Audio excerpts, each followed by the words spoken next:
आज इस जगत में भी हम देखते हैं बहुत सारे बहनें, माताएं अपने जीवन में, अपने दैनिक जीवन में अपने आप को काफी दुर्बल और कमजोर महसूस करती हैं कि हमसे ये काम पता नहीं होगा या नहीं होगा, हम ये काम को कर पाएंगे या नहीं कर पाएंगे, पता नहीं ये समस्या से हम बाहर निकलेंगे या नहीं निकलेंगे, सचमुच क्या ये एक चीज मेरे जीवन में होगा या नहीं होगा। इस प्रकार की बहुत सारी बातों को हम मनुष्य, विशेष करके स्त्रियां, सोचती रहती है, चिंता करती है और दुर्बल हो जाती रहती हैं। लेकिन हम बाइबल जब पढ़ते हैं तो हमें दिखाई देता है कि परमेश्वर ने जिस स्त्रियों को बनाया, जिन स्त्रियों को आदम के एक पंजर की हड्डी से निकाल के जिस स्त्री को परमेश्वर ने सृजा, वो स्त्री शारीरिक रीति से दुर्बल हो सकती है लेकिन साहसी और हिम्मत वाली होती है। आमीन। हम देखते हैं ऐसे बहुत सारे स्त्रियों के जीवन को जो शारीरिक रीति से हो सकता है दुर्बल और कमजोर है, लेकिन उनके मन, उनके हृदय इतनी शक्ति, साहस और धैर्य से भरा हुआ होता है कि जो एक पुरुष में नहीं पाया जाता। और आज मैं परमेश्वर का धन्यवाद देता हूं कि परमेश्वर इस बाइबल से कुछ विशेष बातों को आपको बताने के लिए मुझे प्रेरित किया।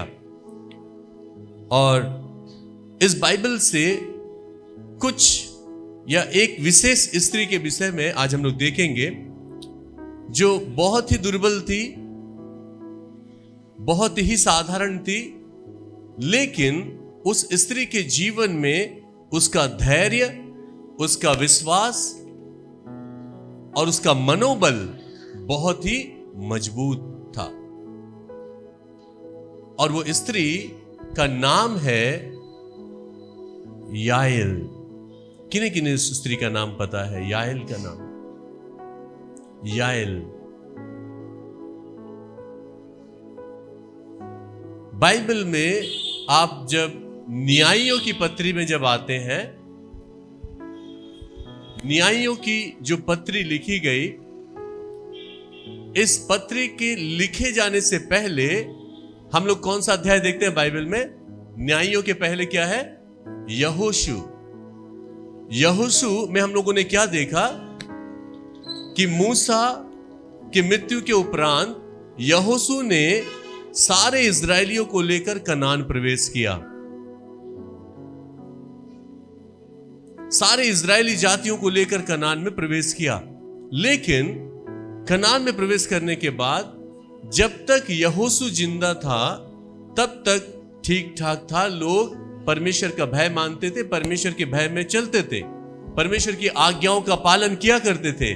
लेकिन यहोशू के मृत्यु के उपरांत, यहोशू के मृत्यु के बाद तुरंत ही देखा जाता है जो लोग यहोवा परमेश्वर को पुकारा करते थे, जो लोग परमेश्वर की आराधना किया करते थे, उनका परमेश्वर के ऊपर से उनका विश्वास, उनका मन, उनका हृदय हट जाते हुए हम लोग देखते हैं। और जब लोगों का मन परमेश्वर के ऊपर से हटता गया, जब लोगों का विश्वास, लोगों का जीवन परमेश्वर के करीब से अलग होता देखा गया, तब परमेश्वर ने क्या किया? न्यायियों को उन इजरायलियों के बीच में भेजा। एक एक समय में एक एक न्यायियों को इजरायलियों का न्याय करने के लिए, इजरायलियों को परमेश्वर के पथ में चलाने के लिए परमेश्वर ने न्यायियों को भेजा। और इसलिए हम लोग न्यायियों की पत्री के बाद क्या देखते हैं? रूत। और रूत के बाद में हम लोग देखते हैं पहला सैमुएल। यहोशू से लेकर अगर हम पहला सैमुएल तक अगर हम लोग देखते हैं तो हमें दिखाई पड़ता है यहां परमेश्वर ने बार बार लोगों के जीवन पर दया किया और लोग बार बार परमेश्वर के प्रेम से अलग होते गए, परमेश्वर के विरुद्ध काम करते गए, लेकिन फिर परमेश्वर ने लोगों को बचाने के लिए, लोगों को अपने मार्ग में चलाने के लिए एक एक समय में उसने न्यायियों को उनके बीच में भेजा। और वे न्यायी इन सारे इजरायली लोगों को परमेश्वर के मार्ग में चलने में उनकी अगुवाई करता था। लेकिन आज एक विशेष बातों को हम लोग देखते हैं। इसी न्यायों की पत्री हम लोग 4 अध्याय निकालेंगे।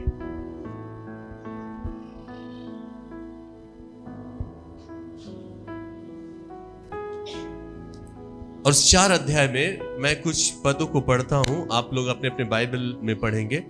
न्यायों 4 अध्याय का 4 पद मैं पढ़ता हूं। यहां ऐसा लिखा हुआ है कि उस समय लपिदोत की स्त्री दबोरा जो नबिया थी, इजराइलियों का न्याय करती थी।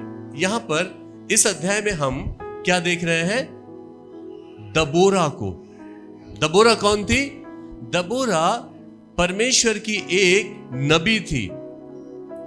परमेश्वर के ज्ञान, परमेश्वर की बुद्धि, परमेश्वर के भविष्यवाणियां वो करती थी।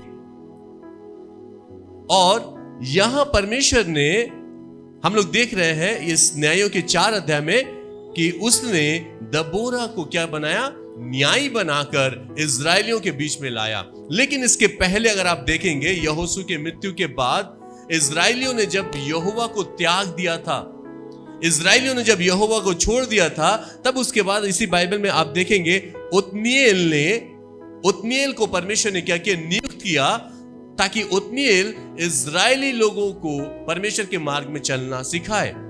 उत्निएल कुछ वर्षों तक, 40 वर्षों तक इजरायली लोगों को परमेश्वर के मार्ग में चलना सिखाया। उसके बाद उत्निएल की मृत्यु के बाद में बाइबल हमें फिर बताती है, समगर नाम का एक व्यक्ति जिसे परमेश्वर ने चुना था और उसे न्यायी बनाया था, और समगर नाम का व्यक्ति इजरायली लोगों को चलाता था।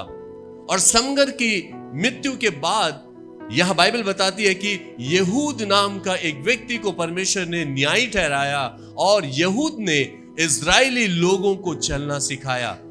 और यहूद के मृत्यु के बाद, माने जितने न्यायियों को परमेश्वर ने चुना था, उनके मृत्यु के बाद दोबारा सारे इजरायली लोग परमेश्वर से हटकर परमेश्वर के विरुद्ध काम करना शुरू कर देते थे।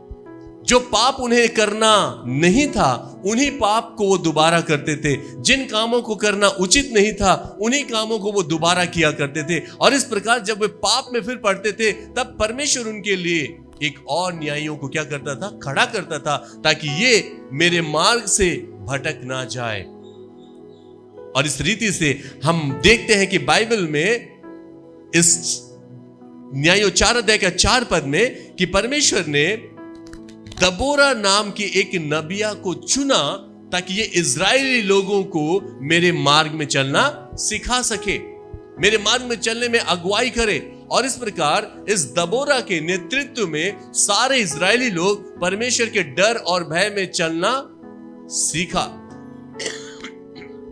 लेकिन यहां हम देखते हैं उसके बाद 6 पद, उसने अबीनोअम के पुत्र बराक को के देश नप्ताली में बुलाकर कहा कि क्या इजराइल के परमेश्वर यहोवा ने यह आज्ञा नहीं दी कि तू जाकर ताबोर पहाड़ पर चढ़ और नप्ताली और जबलून में से 10,000 पुरुषों को संग ले जा, और तब मैं याबीन के सेनापति सीसरा को रथों और भीड़भाड़ समेत किशोन नदी तक तेरी ओर खींच ले आऊंगा और उसको तेरे हाथ में कर दूंगा।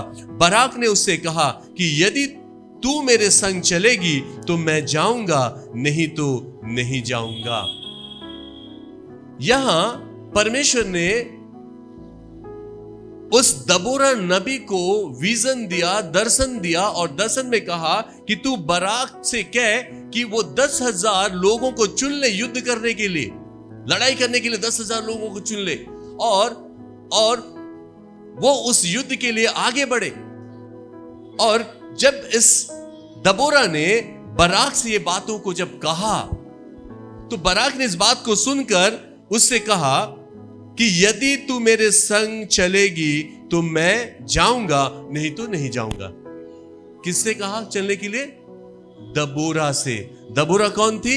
एक नबी थी, परमेश्वर का भय मानने वाली स्त्री थी और एक योद्धा भी थी। एक योद्धा थी, युद्ध करने वाली योद्धा। दबोरा वर्ड जो है, शब्द, किसी किसी के पता दबोरा का अर्थ क्या है? माम पे हाथ तुले चले। दबोरा का अर्थ क्या है? मधुमक्खी। क्या अर्थ है? दबोरा का अर्थ है मधुमक्खी, जो मधु को संचय करती है, मधु को कलेक्ट करती है। और उसके पति का नाम यहां पे हम लोग क्या देखते हैं? लप्पीदोत। लप्पीदोत, लप्पीदोत का अर्थ है प्रकाश, लाइट। और इनके घरों में हम लोगों ने क्या देखा? पति पत्नी के जीवन में, पति अगर घर में प्रकाश के समान है तो पत्नी मधु इकट्ठा करने वाली थी। मधु का मतलब शहद, और शहद यहां पर परमेश्वर के वचन को रिप्रेजेंट करता है। और यहां पर दबोरा जो थी वो परमेश्वर के वचन से परिपूर्ण थी, परमेश्वर के विजन से परिपूर्ण थी, परमेश्वर से बातें वो करती थी, परमेश्वर के बातों को वो सुन पाती थी। और इस रीति से इजरायली जब बहुत सारे पापों में घिर गए, इजरायली लोग जब पापों में घिर गए, तब उन पापों से उन्हें बचाने के लिए परमेश्वर ने दबोरा को चुना और दबोरा से कहा कि तू जाकर बाराक से कह कि वो 10,000 लोगों को इकट्ठा करे और उसका जो विरोधी है, शत्रु है, जो उसे करीब 20 वर्ष से उसे सता रहा है। माने यहां बाइबल में आप देखेंगे उसी 4 अध्याय का अगर 3 पद पढ़ेंगे, यहां लिखा हुआ है, तब इजरायलियों ने यहोवा की दुहाई दी, क्योंकि सीसरा के पास लोहे के 900 हथियार थे और वह इजरायलियों को पर 20 वर्ष तक बड़ा अंधेर करता रहा। सीसरा जो था वो राजा याबीन का सेनापति था। और याबीन कौन था? अन्य जाति। वो इजराइल में नहीं था, इजरायली में नहीं था, वो अन्य जाति था। और जब ये सारे इजरायली लोग परमेश्वर के वचन के विरुद्ध काम करते थे, परमेश्वर ने ऐसा आगे भी आज्ञा दे रखा था कि यदि तू मेरे वचन को छोड़ेगा तो मैं तुझे अन्य जातियों के हाथ में समर्पित कर दूंगा। और वैसे ही जब ये इजरायली लोगों ने परमेश्वर के आदेश और आज्ञा का उल्लंघन किया, परमेश्वर ने सारे इजरायलियों को याबीन राजा के अधीन कर दिया, जो अन्य जाति का था, जो गंदगी, बुराई और विभिन्न प्रकार की आराधनाओं को करता था, जिसे इजरायली पसंद नहीं किया करते थे।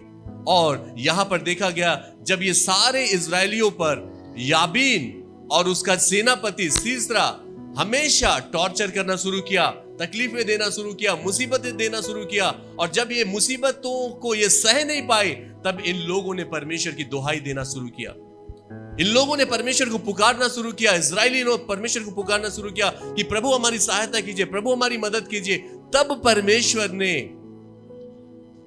इस नबी दबोरा से बातें किया और उससे कहा कि तू बोल बाराक को कि वो 10,000 लोगों को चुन ले और उस याबीन राजा से, उसके सेनापति सीसरा से युद्ध में मैं उसे जय दूंगा।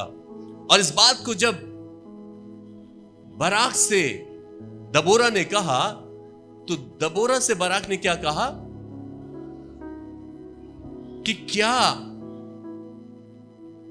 बाराक से उसने कहा कि यदि तू मेरे संग चलेगी तो मैं जाऊंगा और नहीं तो नहीं जाऊंगा। बाराक अकेला नहीं जाना चाह रहा था, वो अपने साथ उस नबी को भी युद्ध में ले जाना चाहता था। लेकिन नबी ने क्या उत्तर दिया? जो परमेश्वर की एक जन भक्तिन थी, परमेश्वर की एक भक्त थी, जो जब उसके पास ऐसा प्रश्न आया कि क्या तू मेरे साथ युद्ध में नहीं चलेगी, अगर तू नहीं जाएगी तो मैं भी युद्ध में नहीं जाऊंगा, तब उस स्त्री दबोरा ने कहा, निस्संदेह, 9 पद में, निस्संदेह मैं तेरे संग चलूंगी, तो भी इस यात्रा से तेरी कुछ भी बड़ाई ना होगी, क्योंकि यहोवा सीसरा को एक स्त्री के अधीन कर देगा।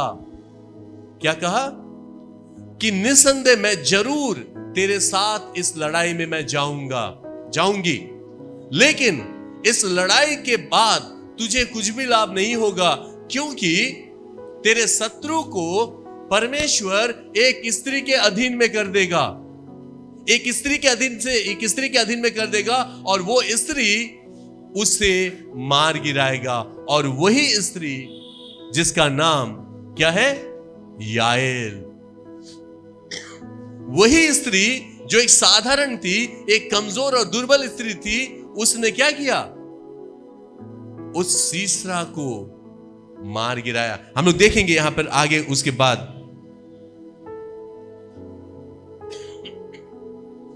12 पद में पढ़ रहा हूं। जब सीसरा को यह समाचार मिला अबीनोअम के पुत्र बराक ताबोर पहाड़ पर चढ़ गया है, तब सीसरा ने अपना रथ और जो लोहे के 900 रथ थे और अपने संगी सारी सेना और अन्य जातियों के हेरोशेत की किशोन नदी पर बुलवाया। 15 पद। तब यहोवा ने सारे रथों वरन सारी सेना समेत सीसरा को तलवार से बराक के सामने घबरा दिया, और सीसरा रथ पर से उतर के पांव पांव भाग चला। और बराक ने अन्य जातियों के हिरोशेत तक रथों और सेना का पीछा किया, और तलवार से सीसरा की सेना को नष्ट की गई, और एक भी मनुष्य ना बचा। और युद्ध शुरू हो गई। किसके बीच युद्ध? बराक और याबेल। बराक के पास 10,000 सैनिक थे, और याबेल के पास कितने सैनिक थे? याबेल के पास क्या थी? कैसी सेना थी? याबेल की सेना के विषय में बताया जाता है कि उसके पास 900 लोहे की रथें थी। कैसी रथें? लोहे की। 900 लोहे की रथें, चैरियट्स थी। और लोहे का रथ साधारण नहीं होता था। उसमें तीर बाण जो कुछ भी मारा जाता था, उससे बहुत अच्छी तरह से प्रोटेक्शन हुआ करता था। और लोहे का रथ का मुकाबला साधारण व्यक्ति नहीं कर सकता। और वो 900 रथ बहुत बड़ा एक चैलेंज था इन 10,000 लोगों के लिए। लेकिन जब युद्ध शुरू हुआ, एक तरफ बराक का सैनिक उस 900 रथों के पीछे युद्ध करना शुरू किया, तो बताया जाता है कि उन 900 लोगों में से सारे लोगों को क्या किया गया? मार दिया गया। यह वचन कहता है कि तब यहोवा ने सारे रथों को और सारी सेना समेत सीसरा के तलवार से बराक के सामने घबरा दिया, और सीसरा रथ पर से उतरकर खाली पांव से भागने लगा। सीसरा कौन था? वही सीसरा जो 20 वर्ष से सारे इजरायलियों को टॉर्चर कर रहा था, सता रहा था, तकलीफें दे रहा था। और वो सीसरा का अंत कैसा हुआ कि उससे खाली पांव अपने रथों को छोड़कर भागना पड़ा। और ये भागते जब भागता हुआ जब जा रहा था, अपने प्राण को बचाने के लिए भाग रहा था, तो कहां पहुंचा? उस स्त्री के डेरे पर वो पहुंचा, जो स्त्री उसकी शत्रु नहीं थी। याएल, बाइबल बताती है कि याएल सीसरा का शत्रु नहीं था। याएल एक अन्य जाति स्त्री थी, आइडल वर्शिप करती थी। लेकिन इस याएल ने इजरायलियों पर किए गए टॉर्चर को 20 वर्ष से वो देख रही थी। उनके तकलीफों को याएल सह नहीं पा रही थी। यद्यपि वो अन्य जाति थी, लेकिन फिर भी वो इजरायलियों पर जब सीसरा तकलीफें देता था, उन्हें सताया करता था, उन्हें टॉर्चर किया करता था, इन सारे चीजों को वो देखकर काफी दुखित हुआ करती थी। और इस प्रकार जब याएल खाली पांव भागता हुआ आया, यह बाइबल बताता है 16 पद में, और बराक ने अन्य जातियों और हेरोशेत रथों और सेना का पीछा किया, और तलवार समेत सीसरा सारी सेना नष्ट की गई, और एक भी मनुष्य नहीं बचा। परंतु 17 पद, सीसरा पांव हेबेर केनी की स्त्री याएल के डेरे को भाग गया, क्योंकि हासोर के राजा याबीन और हेबेर केनी में मेल था। याबेल के साथ, और याबेल कौन था? अन्य जाति का राजा था। और उसका सेनापति कौन था? सीसरा। ताहले আমরা কি দেখছিলাম? सीसरार ব্যাপারে। सीसरा কে ছিল? রাজা ইয়াবেলের সেনাপতি। আর অন্যদিকে আমরা দেখছিলাম ইসরায়েলের তরফ থেকে যারা যুদ্ধ করছিলেন তার নাম কি ছিল? বারাক। আর বারাকের নেতৃত্ব কে করছিলেন? দবোরা। যুদ্ধ হলো, যুদ্ধের মধ্যে সমস্ত লোক মারা গেল। সিসরার সমস্ত সৈনিক, 900 রথের মধ্যে যত সৈনিক ছিল তারা সবাই মারা গেল, কিন্তু সিসরা শুধু একমাত্র কি হলো? বাঁচলো। কিন্তু বেঁচে কোথায় পালাচ্ছে? সে নিজের প্রাণ বাঁচানোর জন্য খালি পায়ে পালিয়ে চলে যাচ্ছিল। কিন্তু যখন সে রাস্তায় পালিয়ে যাচ্ছে, সামনে একটা বাড়ি ছিল, আর সেই বাড়ি হয়তো তার পরিচিত বাড়ি। সেই বাড়ির যে পুরুষ ছিল তার সাথে রাজার ভালো পরিচয়, রাজা ইয়াবেলের সাথে আর ইয়ায়েলের হাজবেন্ড হেবের, তার সাথে অনেক ভালো পরিচয়। আর সেই জন্য সে ভাবছে যে আমি যদি তার বাড়িতে যদি চলে যাই তাহলে আমার প্রাণ সেফ হয়ে যাবে, কেননা এরা তো ইসরায়েলি নয়, এরা অন্য জাতি, এরা আমার কাস্টের মধ্যে রয়েছে, তাহলে আমি বেঁচে যাব বলে যখন সে পালিয়ে যাচ্ছে, যখন সেই বাড়ির পাশে আসলো, এখানে বলছে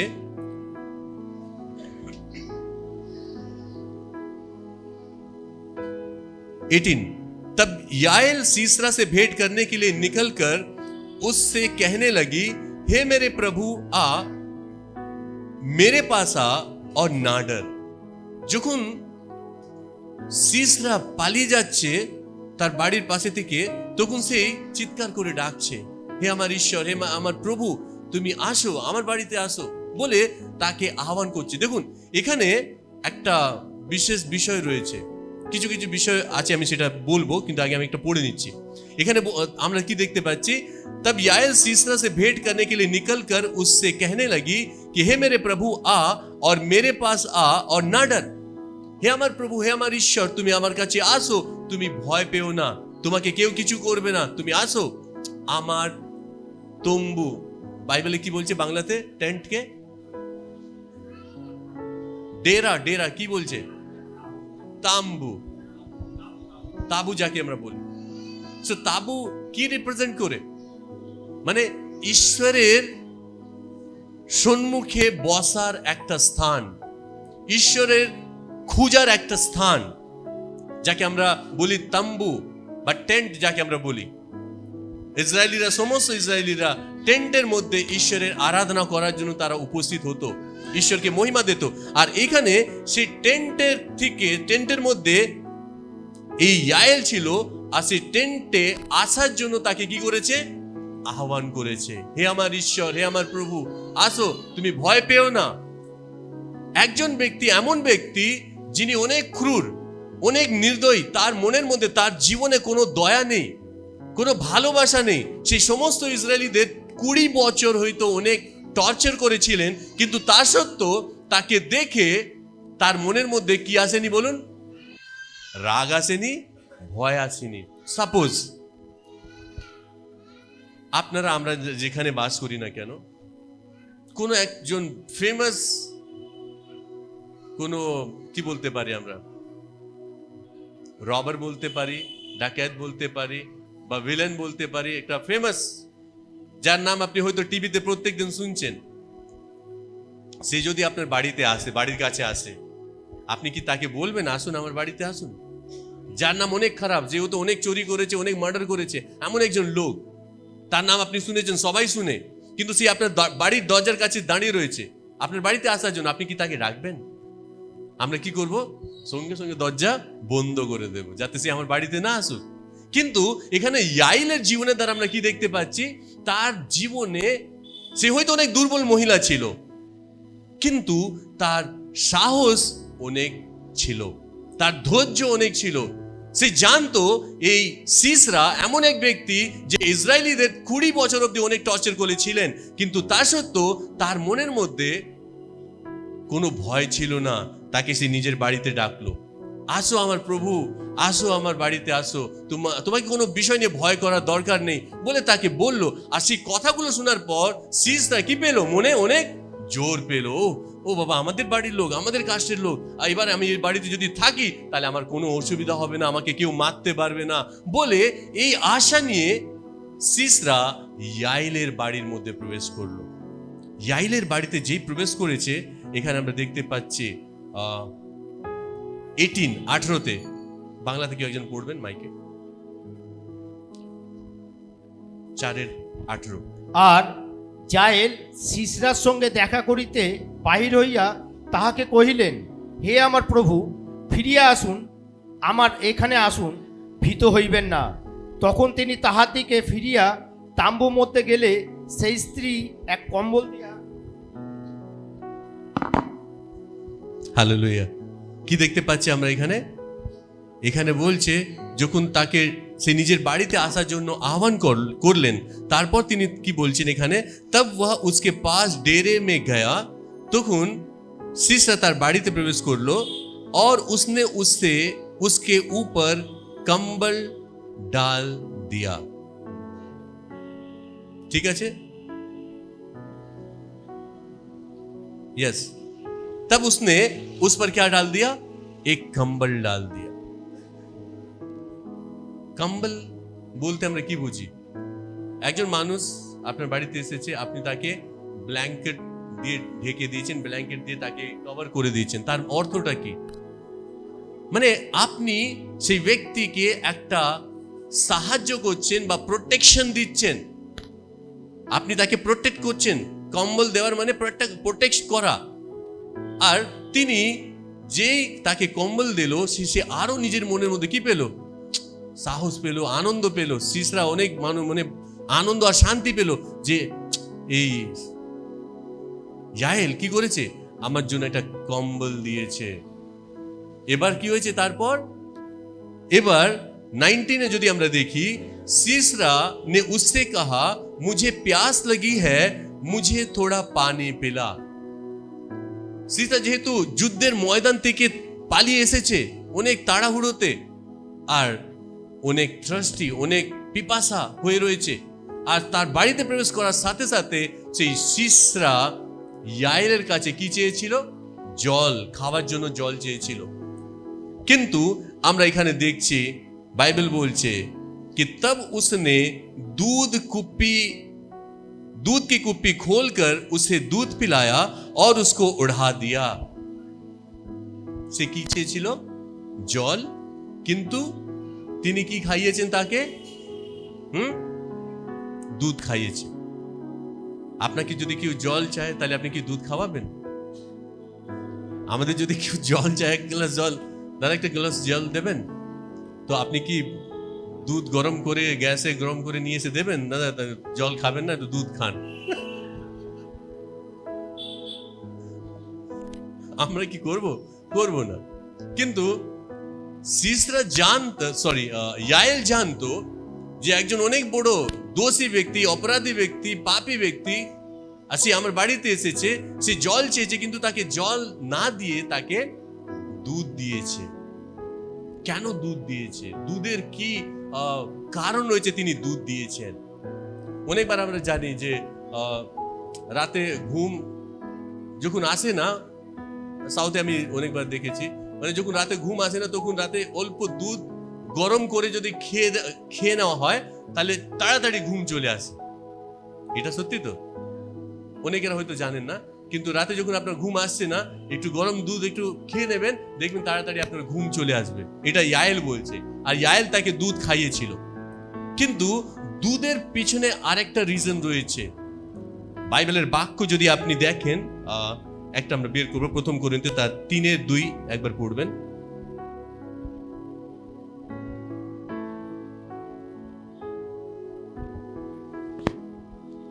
আমি তোমাদিগকে দুগ্ধ পান করাইয়াছিলাম, অন্ন দিই নাই, কেননা তখন তোমাদের শক্তি হয় নাই, এমনকি এখনো তোমাদের শক্তি হয় নাই।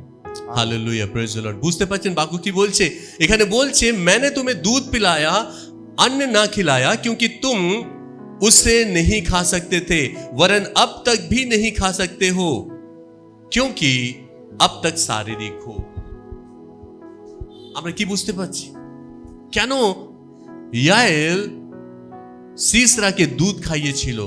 কেননা সিসরা শারীরিক ছিল, শরীরে ছিল, সে এখনো ঈশ্বরের বিষয় জানতো না, ঈশ্বরের ব্যাপারে সে বুঝতো না। আর এই উদ্দেশ্য এখানে রিপ্রেজেন্ট করছে দুধ খাওয়ানোর মতন। দুধ খাওয়ানোর পিছনে রিজন রয়েছে, সে এখনো ঈশ্বরকে জানতো না। বাইবেল আমরা দেখি অনেক জায়গাতে লেখা, ইব্রানি তার 5:12 মধ্যেও লেখা রয়েছে, একবার পড়বেন তাড়াতাড়ি, ইব্রানি 5:12।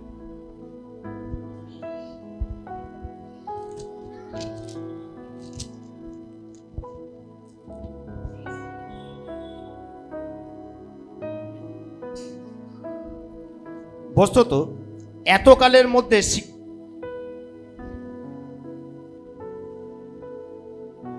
ঠিক আছে, এতকালের মধ্যে শিক্ষক হওয়া তোমাদের উচিত ছিল, কিন্তু কে হচ্ছে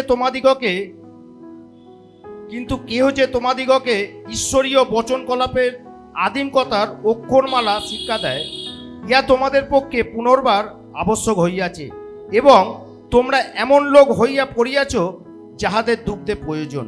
हालेलुया। বুঝতে পারছেন বাক্য কি বলছে? এখানে বলছে समय के विचार से तो तुम्हें गुरु हो जाना चाहिए था, तो भी यह आवश्यक हो गया है कि कोई तुम्हें परमेश्वर के वचन की आदि शिक्षा फिर से सिखाए। तुम तो ऐसे हो गए हो कि तुम्हें अन्न के बदले अब तक दूध ही चाहिए। আজকেও আমরা দেখি অনেক লোক দুধ খেতে পছন্দ করে, মানে ছোট্ট ছোট্ট বিষয়, আমি একজন নতুন, আমি কিছু জানি না, আমি প্রভু বিষয়ে কিছু জানি না, অনেক বাক্য জানি না। সো যারা নিজেকে অনেক পিছনে নিয়ে যাচ্ছে, তার অর্থটা কি হচ্ছে কি তারা এখনো দুধ খাচ্ছে। যারা এখনো প্রভুর মধ্যে ভালোভাবে দাঁড়াতে পারছে না, তার আজ্ঞা আদেশ পালন করতে পারছে না, তারা আজকেও দুধ খাচ্ছে। যারা প্রভুর বাক্য শুনছে কিন্তু সেই বাক্য অনুযায়ী চলছে না, তারা আজকেও দুধ খাচ্ছে। আর সিসরা দুধ খেয়েছিল কেন? সে ঈশ্বরের আজ্ঞাকে জানতো না, মানতো না, পালন করতো না। কিন্তু এখানে আমরা দেখছি সে দুধ খাওয়ার পর এখানে বলছে কি তিনি কি করলেন? দুধ খাইয়ে আবার সেই কম্বল যেটা ছিল, ব্ল্যাঙ্কেট, তাকে উড়িয়ে দিয়েছিল। এবার 20, तब उसने उससे कहा, डेरे के द्वार पर खड़ी रहे, और यदि कोई आकर तुझसे पूछे यहां कोई पुरुष है, तब कहना कोई भी नहीं। দেখুন, ডেরা বলতে কি বলেছি আমি? এমন স্থান যেখানে ঈশ্বরের উপস্থিতি থাকে, ঈশ্বর থাকেন। সো এখানে সেই তার ডেরাতে উপস্থিত হয়েছে, তার তাম্বুতে সেই উপস্থিত হয়েছে সিসরা।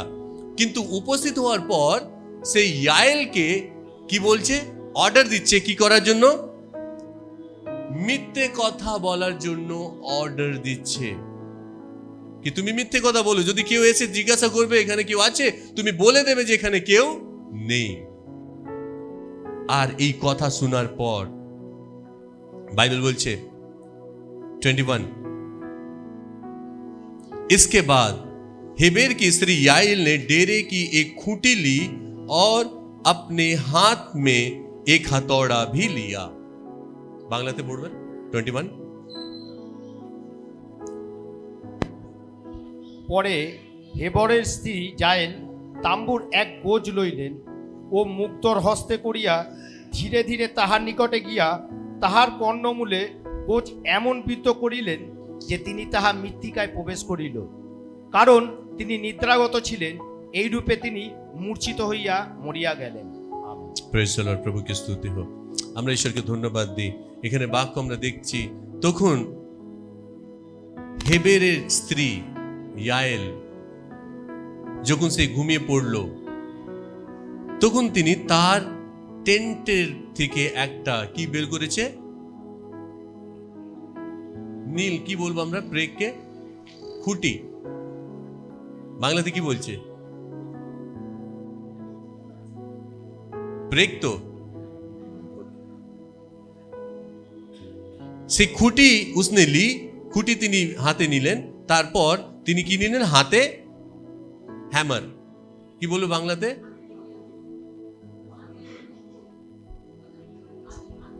হাতুড়ি বলে। সিম্পল ভাষাতে বলুন, অনেক কঠিন হলে প্রবলেম হবে।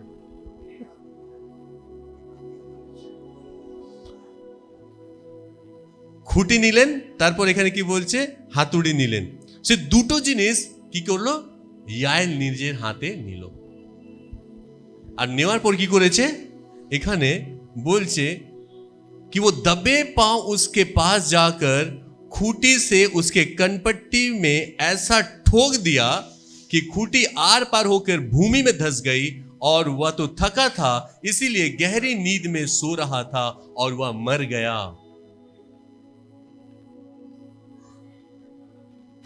ঈশ্বর দবোরাকে বলেছিল কি বারাক হয়তো যুদ্ধের মধ্যে যাবে যুদ্ধ করার জন্য, কিন্তু সে যুদ্ধতে জয় পাবে, কিন্তু শত্রুকে সে মারতে পারবে না, শত্রু তার হাতে ঈশ্বর দেবে না।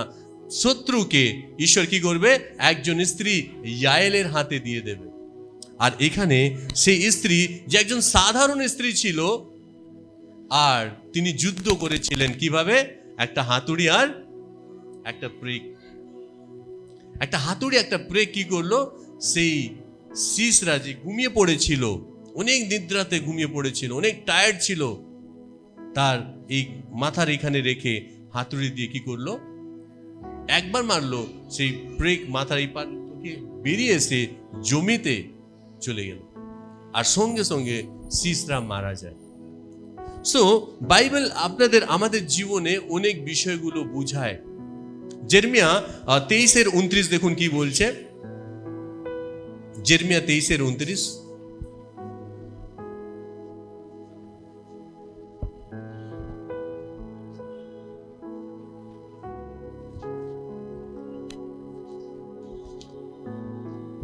সদাপ্রভু কহেন, শস্যের কাছে পোয়াল কি? সদাপ্রভু কহেন, আমার বাক্য কি অগ্নিতুল্য নয়? তাহা কি হাতুড়ি তুল্য নয়, যাহা পাষাণ খণ্ড বিখণ্ড করে? Amen, praise God, hallelujah. এখানে হাতুড়ি কাকে রিপ্রেজেন্ট করছে? হাতুড়ি ঈশ্বরের বাক্যকে রিপ্রেজেন্ট করছে। আচ্ছা, সত্যি কি যেভাবে ইয়ায়েল নিজের হাতে কি নিয়েছিল, হাতুড়ি নিয়েছিল, আছে কি আপনাদের আমাদের কাছে সেই হাতুড়ি আছে, যেটা ঈশ্বরের বাক্য, যার দ্বারা আমরা শত্রুকে কি করতে পারি, নষ্ট করতে পারি। সেই শত্রুকে নষ্ট করার জন্য সত্যি কি আমাদের কাছে সেই হাতুড়ি রয়েছে? আমরা কি সেই হাতুড়ি রাখি আপনাদের কাছে? কিন্তু সিসরা নিজের কাছে কি রেখেছিল, সেই হাতুড়ি রেখেছিল, আর সেই হাতুড়ির দ্বারা তিনি কি করেছিলেন, সিসরাকে সম্পূর্ণভাবে নষ্ট করে দিয়েছিল। সো বাইবেল আমাদের জীবনে অনেক বিষয়গুলো শিখায়। বাইবেল আমাদের জীবনকে অনেক সুন্দরভাবে তার পথে কিভাবে এগিয়ে যেতে হয়, ঈশ্বরের সঙ্গে কিভাবে চলতে হয়, ঈশ্বরের বাক্যের সাথে কিভাবে আমাকে এগিয়ে যেতে হয়, বাইবেল আমাদের শিখায়। আজকে আমরা দেখি ইয়ায়েলের জীবন কেন এত ঈশ্বর তাকে আশীর্বাদ করলো। সে হয়তো অন্য জাতির মহিলা ছিলেন, সে ঈশ্বরকে জানতো না, কিন্তু তা সত্ত্বেও ঈশ্বর তাকে কি করেছিল, মনোনীত করেছিল সেই সিসরাকে মেরে ফেলে দেওয়ার জন্য। সাধারণ একজন মহিলা ছিল, কিন্তু তার জীবনে অনেক সাহস ছিল, অনেক ধৈর্য ছিল, অনেক শক্তি ছিল, আর ঈশ্বর সেই ইয়ায়েলের জীবনকে ব্যবহার করেছিল। এখানে প্রশ্ন হচ্ছে, ইয়ায়েলের অর্থটা কি? ইয়ায়েল বলতে আমরা কি বুঝি? বাইবেল বলছে ইয়ায়েলের অর্থ হয়েছে ওয়াইল্ড গোট, মানে হিন্দিতে বলবো আমরা জঙ্গলি বকরি। কি বলবো বাংলাতে? या पहाड़ी जंगली या पहाड़ी बकरी हम लोग कह सकते हैं। কি বলবো পাহাড়িকে? যে পাহাড়ে থাকে, যে মেষ পাহাড়ে থাকে। और याएल का अर्थ है पहाड़ी बकरी जो पहाड़ों में रहती है। और पहाड़ी बकरियों का कैरेक्टरिस्टिक्स क्या है, विशेषता क्या है? पहाड़ी बकरी बहुत साहसी होती है। वो किसी बात को लेकर पहाड़ों में, जंगलों में जब वो चलती है, रहती है, वो किसी बात को लेकर डरती नहीं है। चाहे वो शेर भी उसके सम्मुख क्यों ना आ जाए, बाघ भी उसके सम्मुख क्यों ना आ जाए, वो उससे लड़ने के लिए अपने दो सिंग को आगे ले जाकर लड़ने के लिए आगे बढ़ जाती है, वो पीछे नहीं हटती। और बहुत सारे जानवरों को आप देखेंगे कि अगर शेर उसका पीछा किया वो दौड़ता हुआ भागता हुआ चला जाता है। আমরা অনেক জন্তু দেখি যখন শের বাঘ তার পিছনে যখন পড়ে তারা পালায়, কিন্তু এই ওয়াইল্ড যে গোট রয়েছে, পাহাড়ি যে মেষ রয়েছে, সে পালায় না, সে সাহস করে একটা জায়গাতে দাঁড়িয়ে থাকে আর বিপরীত যে কোনো জন্তু থাকে তার সঙ্গে যুদ্ধ করার জন্য সে এগিয়ে পড়ে যায়। पहाड़ी बकरी की क्वालिटी क्या है कि वो ऊंचाई पर रहना पसंद करती है, वो नीचे नहीं रहती। वाइल्ड गोट गुलो কোথায় থাকে?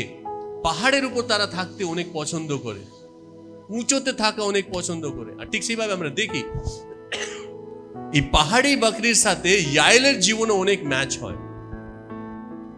তিনিও সেই পাহাড়ি মেষের মতন অনেক সাহসী, অনেক ধৈর্যমান, অনেক হৃদয়তে আত্মাতে অনেক শক্তিশালী ছিলেন। তার মনের মধ্যে কোনো প্রকারের কোনো ভয় ছিল না। সিসরা হয়তো অনেক বিশাল একটা সেনা নায়ক ছিল, কিন্তু তাকে দেখেও তার মনের মধ্যে কোনো ভয় আসেনি। সে তাকে নিজের বাড়িতে আহ্বান করলো, তাকে বাড়িতে আসতে বললো, তাকে জলের জায়গা দুধ দিল, কম্বল ব্ল্যাঙ্কেট দিল, তারপর তাকে খুঁটির দ্বারা তাকে কি করলো? হাতুড়ির দ্বারা তাকে মেরে ফেলে দিল। কত সিম্পলে, কত ইজি ভাবে তিনি কি করলেন? সিসরার জীবনকে নষ্ট করে দিল। কোনো হার্ডওয়ার্ক করতে হলো না তাকে, অনেক ইজি ভাবে ঈশ্বর সিসরার জীবনকে ইয়াইলের হাতের দ্বারা কি করেছিল? মেরে ফেলল। আজকে আমাদের আপনাদের জীবনকেও দেখতে হবে। দবোরা জীবনকে ঈশ্বর একটা যুদ্ধের জন্য কি করেছিল? মনোনীত করেছিল। আর সেই যুদ্ধের জন্য যখন ঈশ্বর তাকে মনোনীত করেছিল, আর সেই যুদ্ধতে ঈশ্বর তাকে কি দিয়েছিল? জয় দিয়েছিল। আজকে যুদ্ধ অনেক ইম্পর্টেন্ট, যেটা আমরা এখন পড়ছিলাম না গীত সংগীত 144-এ, তার প্রথম বাক্যতে কি বলছে একবার পড়বেন। 144-এর 1-2।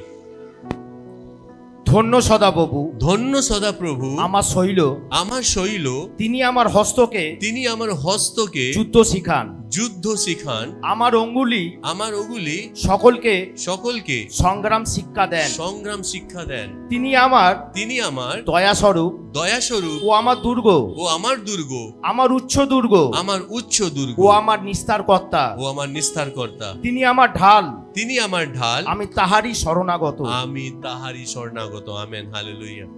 আমরা প্রভুকে ধন্যবাদ। দেখেন দাউদ বলছে कि धन्य है यहोवा जो मेरी चट्टान है और वह मेरे हाथों को लड़ने के लिए, युद्ध करने के लिए तैयार करता है। যুদ্ধ করার জন্য ঈশ্বর আপনাদের আমাদের তৈরি করেন। কোন যুদ্ধ, কি ধরনের যুদ্ধ করার জন্য ঈশ্বর আপনাদের আমাদের মনোনীত করেছেন, এটা আমাকে বুঝতে হবে। ঈশ্বর আপনাদের আমাদের যুদ্ধ করতে দেখতে চান। কি ধরনের যুদ্ধ করবেন?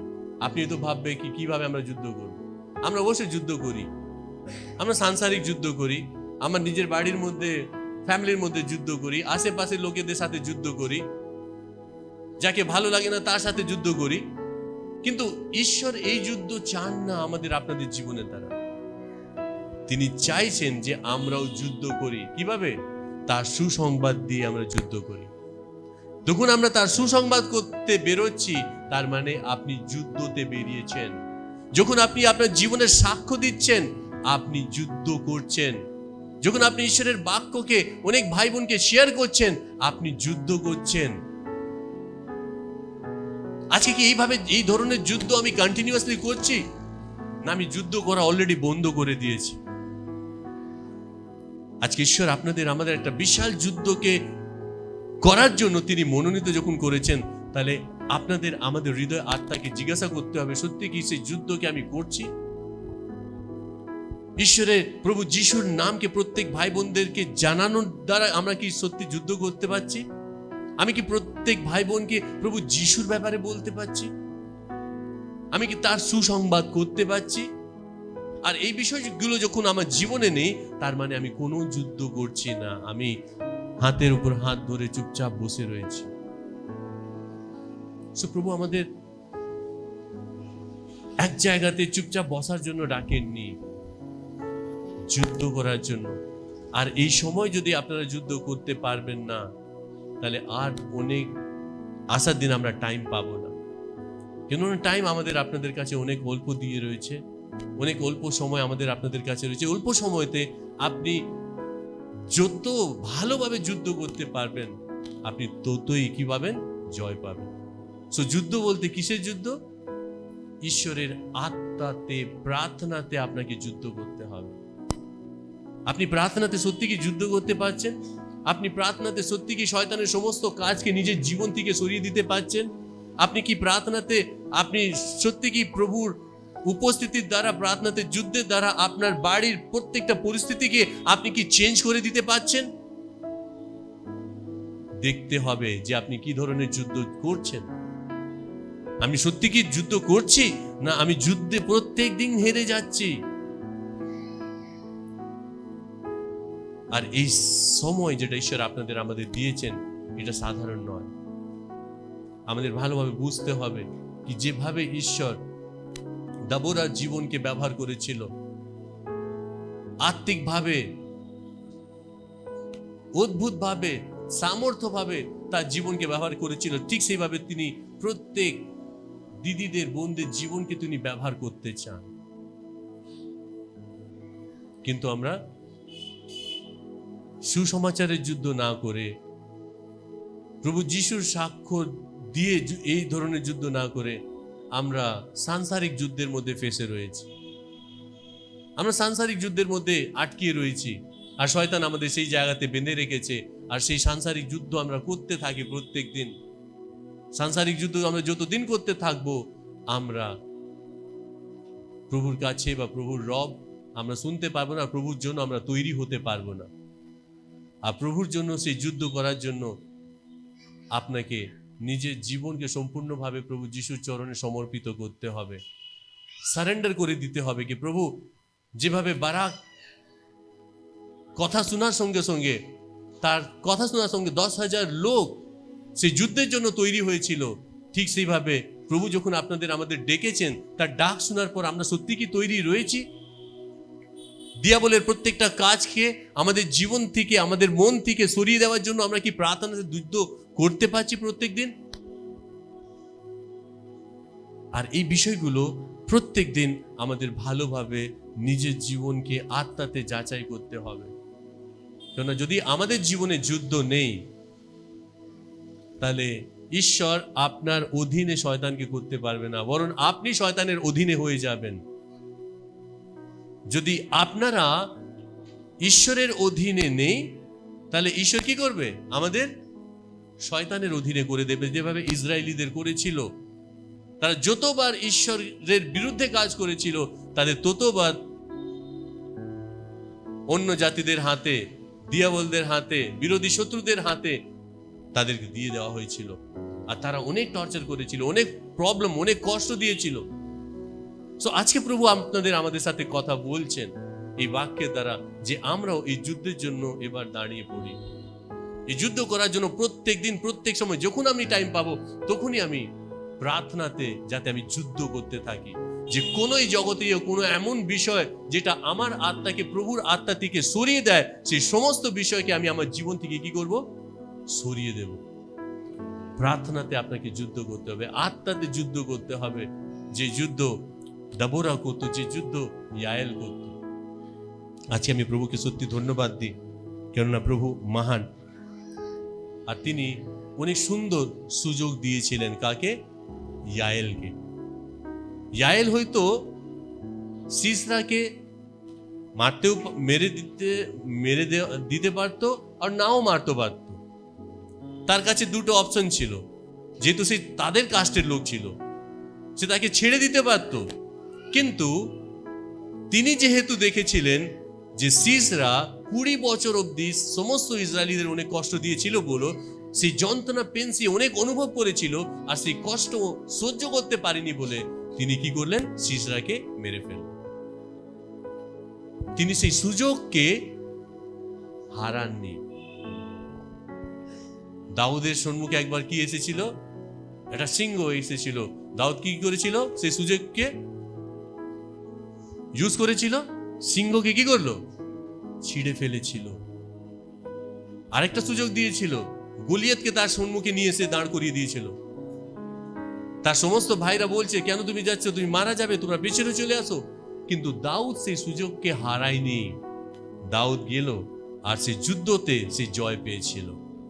তো আজকে ঈশ্বর আপনাদের আমাদেরও প্রত্যেক দিন একটা সুযোগ দিতে থাকে, একটা সুযোগ দিতে থাকে তার কাছে বসার, তার সাথে এক আত্মা হয়ে যাওয়ার, তার বাক্যকে মনে রাখা, তার বাক্যকে অনেক ভাই বোনদেরকে জানানোর জন্য। একটা ভাই বোন যারা হয়তো অপরিচিত, তাকে আমি জানি না, তার সঙ্গে প্রভুর বিষয় জানানোর জন্য তিনি সুযোগ দেন। কিন্তু আমরা সেই সুযোগগুলো হারিয়ে ফেলে দিই। আমরা বলি না কি প্রভু যিশু আপনাকে ভালোবাসে, প্রভু যিশু আপনার জীবনে আশীর্বাদ করতে চাইছে, প্রভু যিশু আপনার জীবনকে আরো উত্তম ভাবে তৈরি করতে চাইছে। আমরা বলি না, লজ্জা পাই। বললে তারা কি ভাবে? এরা খ্রিস্টান আছে, এরা আমাকে খ্রিস্টান করতে তৈরি করতে চাইছে। সুযোগ যখন ঈশ্বর দেন, সেই সুযোগকে আমাদের কি করতে হবে? ইউজ করতে হবে। আর সেই সুযোগ যদি আমরা হারিয়ে ফেলে দিই, তারপর আবার আমরা নেক্সট সুযোগ নাও পেতে পারি। সো আমরা প্রভুকে ধন্যবাদ দিই। সিসরা নিজের জীবনে যখন ঈশ্বর তাকে সুযোগ দিয়েছিল, সেই সুযোগকে তিনি কি করেছিলেন? ইউজ করেছিলেন, আর ঈশ্বর তাকে আশীর্বাদ করেছিল। আজকে আপনাদের আমাদের জীবনেও ঈশ্বর সুযোগ দিতে থাকে, প্রার্থনা করার, সাক্ষ্য দেওয়ার, একটা ভাই বোনকে নিজের জীবনে সাক্ষ্য দেওয়ার জন্য, একটা ভাই বোনকে প্রভু যিশুর ব্যাপারে বলার জন্য তিনি সুযোগ দেন। আমরা কি বলতে পারছি? আমরা বলতে পারছি না। কেন? কেন কি আমরা যুদ্ধের জন্য তৈরি নেই। যখনই আপনি যুদ্ধের জন্য তৈরি হবেন, তখন আপনার এই মুখটা বন্ধ থাকবে না। ঈশ্বরের জন্য আপনি অনেক ভাই বোনকে সাক্ষ্য দিতে থাকবেন, প্রভু যিশুর ভালোবাসাকে আপনি প্রত্যেক ভাই বোনকে বলতে থাকবেন। হালেলুয়া। সো আমি প্রভুকে ধন্যবাদ দিই। প্রভু এই ছোট্ট বাক্যের দ্বারা আপনাদের সমস্ত ভাই বোনকে আশীর্বাদ করুন। আমেন।